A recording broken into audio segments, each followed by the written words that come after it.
로마인들이 섬겼던 신들과는 정반대였습니다. 기독교인들에게는 신전이라는 게 있을 수 없었어요. 그리고 신상도 마찬가지입니다. 신상을 만들지 못하게 했습니다. 십자가도 만들지 않았어요. 그뿐만 아니라 절도 안 했고 제사도 드리지 않았습니다. 놀랍게도 신은 한 분 하나님밖에 없다, 그러면서 신앙생활을 한 것입니다. 그러니 이런 종교는 로마 제국에서는 인정을 받을 수가 없었어요. 로마 제국이 인정을 해야 됩니다. 그래야지만이 새롭게 시작한 종교가 존속할 수가 있었습니다. 많은 신들 중에 하나의 신으로 종속이 돼야지만이 되는 것이죠. 하나님이 제우스 밑으로 들어가야 되는 것입니다. 근데 이것은 기독교인들에게는 있을 수 없었죠. 용납이 안 됐죠. 그러므로 이런 종교가 어떻게 살아남을 수가 있었겠습니까? 근데 기독교가 살아남았습니까? 안 살아남았습니까? 살아남았죠. 오히려 로마 신들은 나중에 가짜로 판명이 돼가지고 우리가 로마 신들은 어디서 볼 수 있습니까? 그리스 로마 신화책에서 우리가 볼 수가 있게 된 것입니다. 반면에 기독교는 지금도 세계 곳곳에서 부흥의 역사를 기록하고 있습니다. 사랑하는 성도 여러분, 과연 기독교가 어떻게 살아남았겠습니까? 그 속에서 우리는 하나님의 은혜의 주권적인 역사를 고백할 수밖에 없어요. 예수님의 십자가의 승리가 얼마나 놀라운 저력을 가지고 있느냐, 우리는 이것을 확인할 수가 있는 것입니다. 근데 오늘은 이보다는 올해 표 날마다 마음을 같이 해서 모이기를 힘쓰는 교회의 이 주제에 맞게 초대교회의 모임에 대해서 초점을 맞춰서 생각을 하려고 합니다. 초대교회가 엄혹했었던 로마 제국하에서 살아남을 수 있었던 비결 중에 하나가 초대교회 성도들이 줄곧 처음부터 끝까지 견지했었던 모임이었다. 이것을 나누려고 하는 것입니다. 초대교회는 처음부터 모이는 일에 열심히 했어요. 그들이 해야 될 일 가운데 가장 중요한 게 뭐냐? 모여야 된다. 왜 그러냐? 예수님의 가르침 때문에 그랬어요. 예수님의 제자들인 만큼 그들이 해야 될 일 중에서 가장 중요한 일이 뭡니까? 예수님의 가르침을 실천하는 것이었어요. 예수님처럼 사는 거죠. 예수님은 이것을 공생의 기간 3년 동안에 몸소 친히 다 보여주셨어요. 예배를 드려야 되고 복음을 전하고 사랑을 실천하기 위해서 성도들의 모임은 기본적인 전제가 되지 않을 수 없었던 것이죠. 이것을 우리는 오늘 본문 말씀을 통해서 확인할 수가 있는데, 그 가운데서도 오늘 본문 46절 말씀입니다. 우리 표 주제 성구이기도 한데요, 우리 이 말씀 다 같이 다시 한번 보도록 하겠습니다. 날마다 마음을 같이하여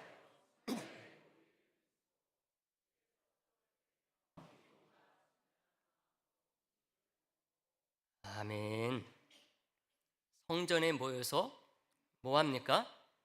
예배하고 가르치고 배우는, 그리고 전하는 일을 하는 것입니다. 근데 이게 다가 아니었어요. 집에서 떡을 떼며 기쁨과 순전한 마음으로 음식을 먹는 일도 했다 그랬습니다. 이게 다 예수님께서 공생의 기간 동안에 예수님이 제자들과 함께 다니면서 친히 다 보여주신 것이라고 할 수가 있습니다. 예수님이 이렇게 하신 것, 모여서 뭐 할 거 이거밖에 더 있냐, 그래서 하신 게 아니에요. 그 중심에 사랑이 있었기 때문에 그래요. 예수님의 사랑이라는 이 사랑의 밀도는 대강 만나서는 되는 게 아니에요. 예수님께서 말씀하신 사랑은 그냥 흉내만 내서 되는 것들이 아니었습니다. 십자가의 사랑이기 때문에 그래요. 그 사랑을 실천하기 위해서는 모이는 것은 기본이었어요. 이것을 위해서 초대교회가 출범한 뒤에 예수님께서 부활하시고 승천하셔가지고 이 세상에 계시지 않았어요. 그런데도 불구하고 제자들이 자연스럽게 했던 게 뭐냐 하면은 모이는 일이었습니다. 만약 초대교회 모임이 로마인들이 신전에서 모였던 그 모임이나 유대인들이 성전이나 회당에서 모였던 그 모임을 흉내냈다고 한다면 얼마 안 가서 초대교회는 무너졌을 것입니다.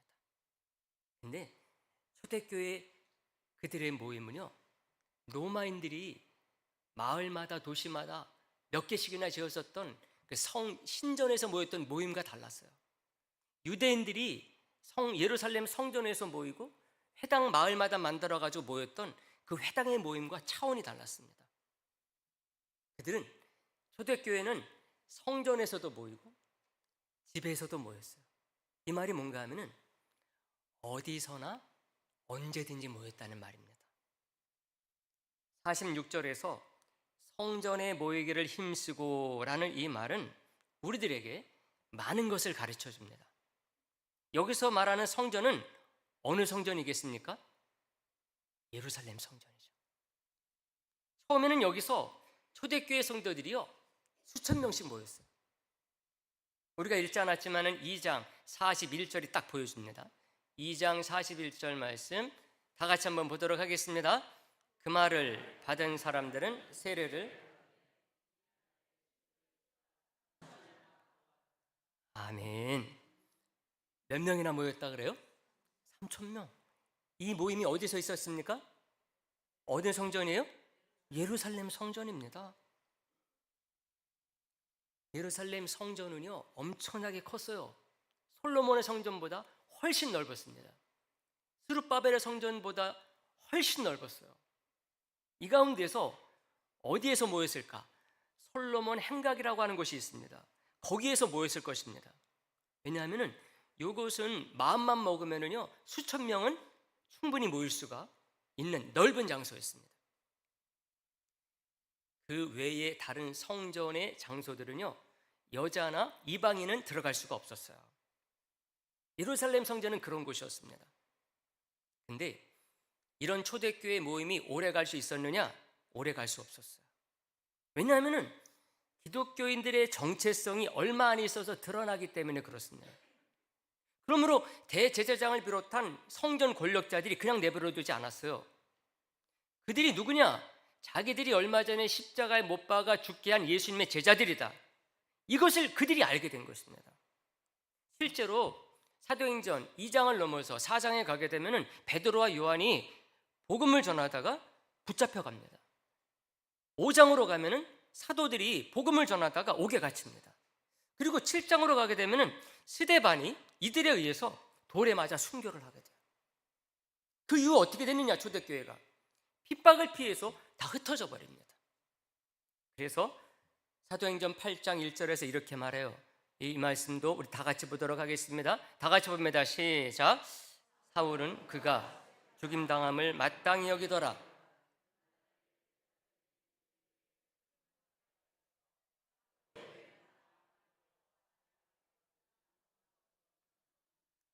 아멘.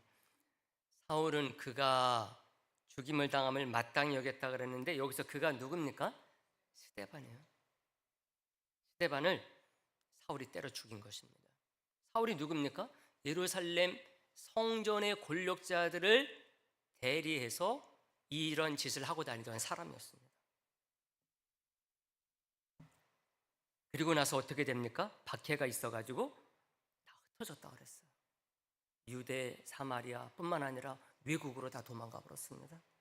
도망갔다기보다는 흩어진 것이죠.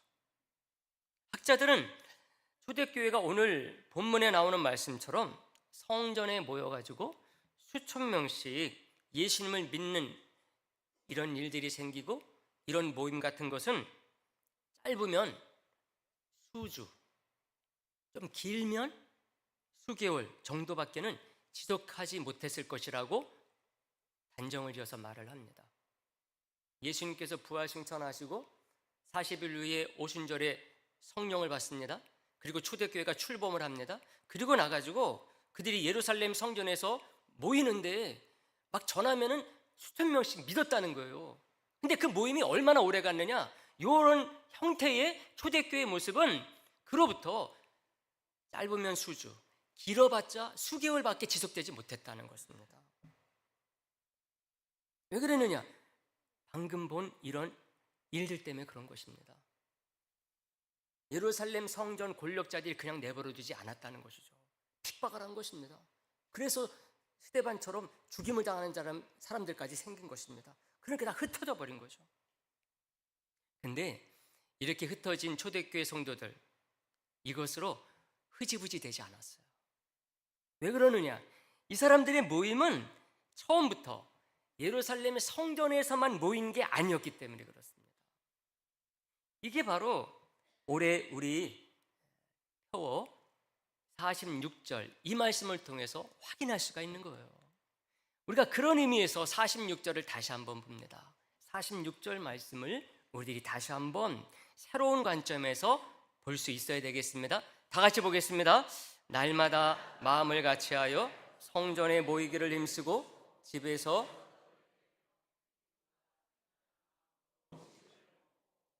아멘. 분명히 뭐라고 되어 있어요? 성전에서만 모이기를 힘쓴 게 아니라고 딱 말하고 있습니다. 어디서도 모였어요? 집에서. 집에서 떡을 떼며 기쁨과 순전한 마음으로 음식을 먹는 모임이 있었다는 것입니다. 이게 바로 진짜 초대교회의 모습이에요. 엄밀히 따지면요, 초대교회의 진정한 모습은 예루살렘 성전에 모이기에 힘쓴 여기에 있지 않았어요. 왜 그러느냐? 그 성전은 다른 성전이 아니었어요. 예루살렘 성전이기 때문에 그렇습니다.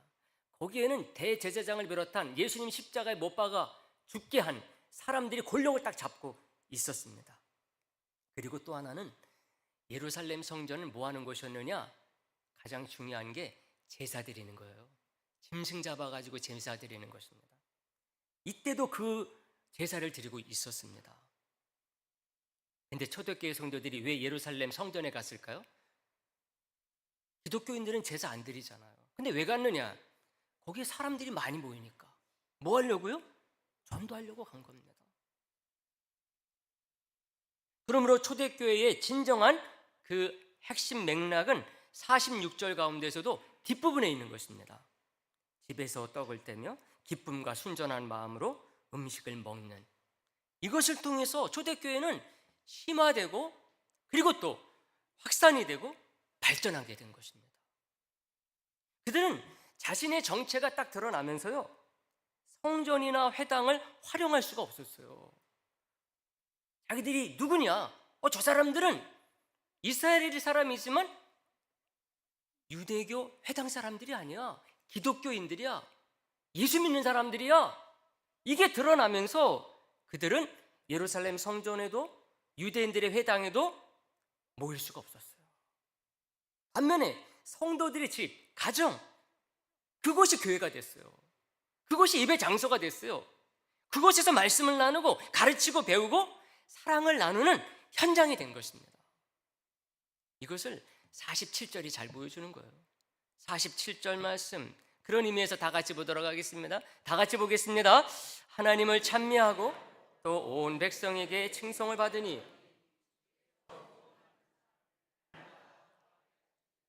할렐루야. 너무나 멋진 말씀이죠. 이런 맥락을 우리들이 생각을 하면서 이 말씀을 보게 되면은 이 말씀이 분명하게 보이는 것입니다. 초대교회는 초기에는요, 예루살렘 성전을 떠나지 않았어요. 예루살렘 성전 떠나지 않았어요. 그렇다고 초대교회 성도들은 예루살렘 성전에 종속되지도 않았어요. 유대교 교인들은 성전에 종속됐거든요. 그래서 1년에 3번은 거기 꼭 가는 것입니다. 근데 초대교회 성도들은 예루살렘 성전에 종속되지 않았어요. 예수님의 가르침을 따라서 예루살렘 성전에 종속된 유대교인들이 아니라 머리가 되신 주님의 교회의 몸으로서 그들은 교회였기 때문에 그렇습니다. 주님의 몸된 교회가 그들이었기 때문에 그런 것이죠. 사랑하는 성도 여러분, 초대교회는요, 예루살렘 성전이 붕괴됐을 때요, 예루살렘 성전 복구 운동을 펼치지 않았어요. 초대교회가 출범하고 나서 한 40여 년 뒤에 예루살렘 성전이 무너져 버렸거든요. 예루살렘 성전 그 엄청난 대리석으로 갖다 지었거든요. 근데 돌 위에 돌 하나 남지 않냐고 싹 없어졌습니다. 그러면은 그 성전을 복구해야 되잖아요. 근데 초대교회 성도들은 예루살렘 성전 복구하는데 신경 쓰지 않았어요. 왜? 그게 진짜 교회가 아니기 때문에. 사도행전 전체 흐름을 보게 되면은요, 누가는 의도적으로 두 공간, 예루살렘 성전이라고 하는 것과 주님의 몸된 교회라고 하는 것, 이것을 나란히 놓습니다. 그러는 가운데 하나는 사라지고 다른 하나는 남도록 이것을 우리들에게 관찰하도록 기록하고 있어요. 후반부에는 예루살렘 성전이 없어집니다. 사도행전 뒤로 갈수록 예루살렘 성전이 언급이 안 돼요. 뭐만 언급이 되느냐? 성도와 교회가 언급이 돼요. 그들이 모이는 세계 곳곳이 교회가 되고 주님의 몸된 성전이 되는 것을 보여주는 것입니다. 그래서 바울이 나중에 어떻게 합니까? 죄수로 가가지고 로마 감옥에 갇혀서 하나님의 나라를 열심히 전했다 그래요.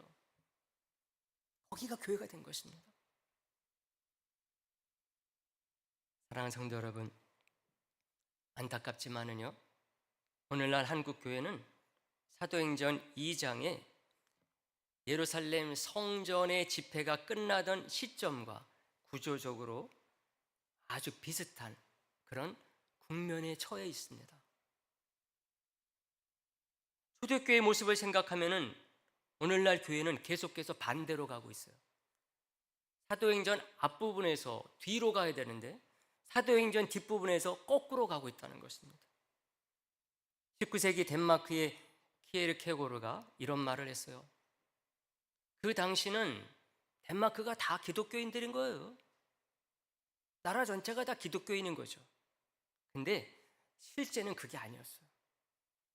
진정한 의미에서 기독교인을 찾을 수가 어렵다. 그러면서 이 철학자가 통탄했습니다. 그리스도인이 너무나 많아서 아무도 그리스도인이 아닌 상태라고 딱 말했어요. 너무나 두려운 말이죠.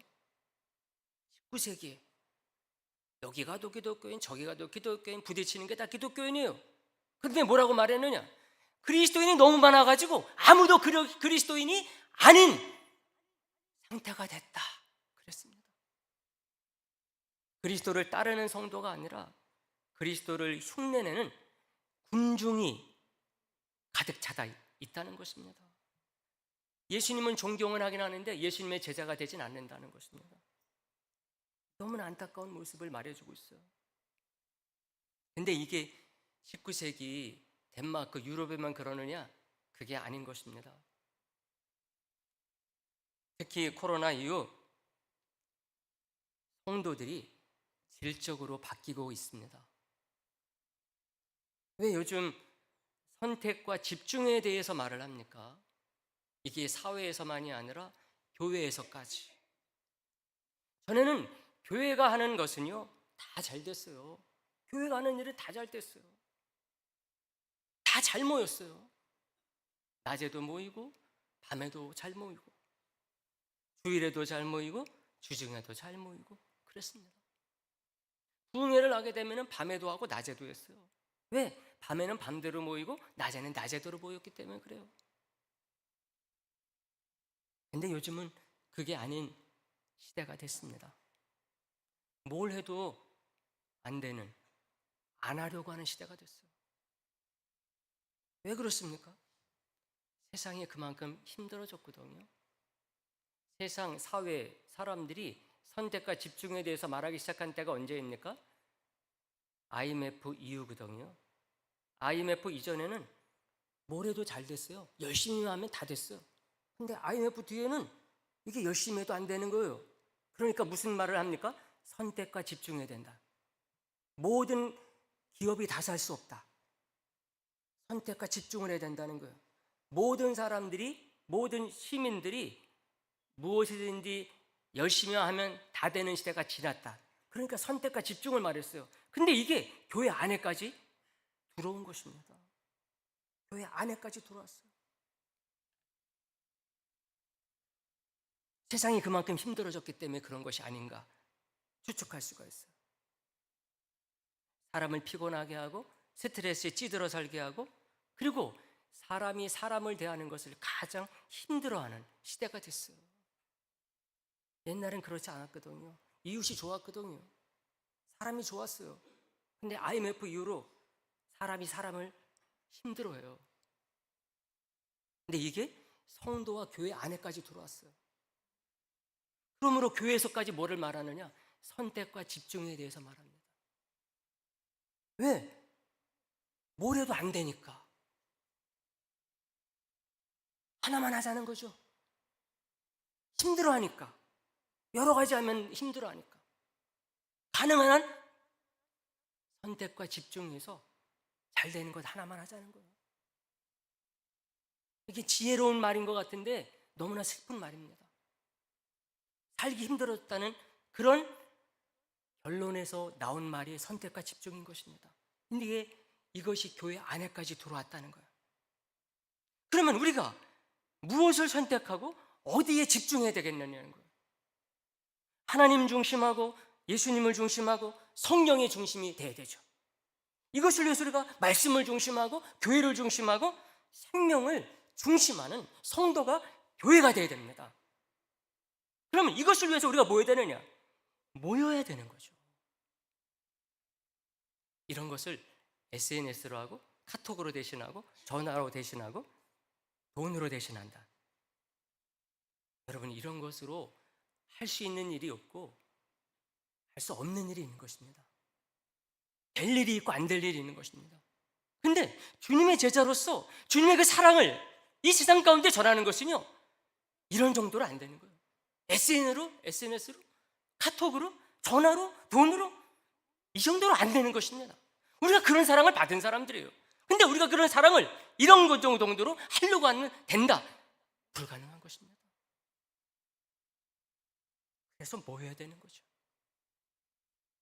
저와 여러분들은 성도이고 교회입니다. 그냥 단체의 회원들이 아닙니다. 저와 여러분들은 고귀한 성도라는 이름을 가지고 있고 존귀한 교회라는 이름을 가지고 있는 사람들이 저와 여러분들인 것입니다. 주님의 사랑은 이런 정도로 안 되는 이유가 여기에 있습니다. 이것을 위해서 우리는 올해 이 세상을, 이 시대에 유행하는 것들을 거슬러 올라가야 됩니다. 같이 시류를 따라 내려가는 것이 아니라 거슬러 가야 되겠다는 것이죠. 다시 말하면 우리가 모여야 된다는 것입니다. 소그룹도 그런 차원이라고 말씀드릴 수가 있어요. 선택과 집중을 우리가 어쩔 수 없이 해야 된다고 한다면 우리가 소그룹에 집중하겠다는 것입니다. 근데 여러분, 이것을 위해서 우리가 새로운 마음가짐을 가져야 됩니다. 왜? 모이는 거잖아요. 근데 이 시대는 모이는 거를 힘들어한다 그랬잖아요. 왜? 사람이 사람을 대하는 걸 가장 힘들어한다는 거예요. 근데 우리는 모여야 되는데, 그렇다고 한다면 우리가 모여도 행복할 수 있도록 우리를 바꿔야 된다는 거죠. 무엇을 바꿉니까? 우리의 언어를 바꾸고 습관을 바꾸고 행동을 철저히 돌아봐서 바꿔야 되는 것입니다. 여러분, 성도가 누구에게 가장 많은 상처를 받을까요? 불신자가 아닙니다. 성도에게 가장 상처를 많이 받습니다. 여러분, 새로운 신자가 오게 되면 누구에게 가장 상처를 많이 받을까요? 그거는 어떤 세상 사람들이 아니에요. 예수님을 믿는 형제 자매된 성도입니다.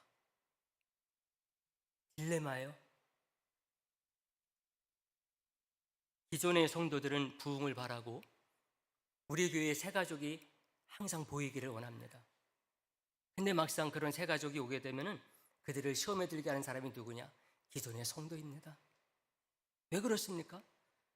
내 마음은 아닌데, 그들이 와서 잘 정착하길 원하는데, 그래서 우리 주님께서 기뻐하고 하나님의 나라가 풍성히 이루어지길 원하는데, 근데 왜 그러느냐? 자기를 철저히 돌아보지 않기 때문에 그렇습니다. 나 중심으로 삶을 살고 교회생활을 하기 때문에 그렇습니다. 저 사람이 내 말에 대해서, 내 행동에 대해서, 내 표정에 대해서 어떻게 받아들일까? 여기서 우리의 행동과 말이 나와야 되는데 그렇지 아니하고 내 중심에서 나오니까 나는 철저히 온전히 변화된 내가 돼야 되는데 그렇지 않다 보니까 나의 그런 마음들이 잘 전달이 안 되는 것입니다. 나의 어떤 말과 습관과 행동이 형제자매를 힘들게 하고 상처를 주는지 우리가 인식을 다 하지 못하고 있다고 하는 것이죠. 이것은 살인자뿐만 아니라 성도 간에도 마찬가지입니다. 누가 주님의 이름으로 구원받은 하나님의 사랑하는 자녀들이 서로 함께 있는 것이 불편하고 상처 주고받고 누가 원합니까? 그것을 원하는 사람은 한 사람도 없습니다. 그 이유는 우리 자신이 좀 더 사랑으로 철저히 무장이 되고 그 무장된 사람으로서 우리 자신이 충분히 우리 주님의 그 성품을 제대로 본받고 있지 못하기 때문이라고 하는 것이죠. 물론 이것이 우리에게 평생 다 가능할까요? 다 가능하지 않습니다. 그래서 우리들이 온전히 다 변화되어야지만이 이 땅 가운데 하나님의 나라가 풍성히 이루어진다. 그건 절대로 아닙니다. 우리가 그것을 위해서 나가는 사람들은 아니에요. 우리는 완전주의자도 완벽주의자도 아닙니다. 우리 주님은 그런 성도를 기대하지도 않습니다. 우리가 죄인인 것을 너무나 잘 알기 때문에 그렇습니다. 그러나 우리들이 주님의 사랑을 받은 사람으로서 우리가 이 세상 속에서 주님께서 맡겨주신 그 귀한 복음 전파의 사명과 한 영혼이 주님 앞에 구원받는 것들을 잘 이루기 위해서는 우리가 이런 노력들을 기울일 때에 그게 바로 주님의 사랑을 받은 구원받은 사람들의 참된 모습일 수 있다고 하는 것입니다. 여러분, 이게 고쳐지지 않는 한 성도는 교회로 사랑의 공동체로 나아갈 수가 없어요. 우리가 예수님 믿으면 예수로 말미암아 성령으로 말미암아 성도라는 이름을 갖죠. 근데 그 성도는 성도로 머물러 있으면 안 됩니다. 성도는 교회가 돼야 돼요. 사랑의 공동체로 나아가야 됩니다. 이렇게 나아가기 위해서는 우리 자신이 바뀌어져야 된다는 것이죠. 그래야 모이는 게 즐거워진 것입니다. 모이는 게 행복한 것입니다. 목회자가 모임을 만들어 놔도 안심이 되는 것입니다. 그럼 모였다가 누가 상처받은 거 아닐까? 오히려 모이는 것을 만들어 가지고 더 다른 폐단이 나오는 것 아닐까 할 수밖에 없는 것입니다.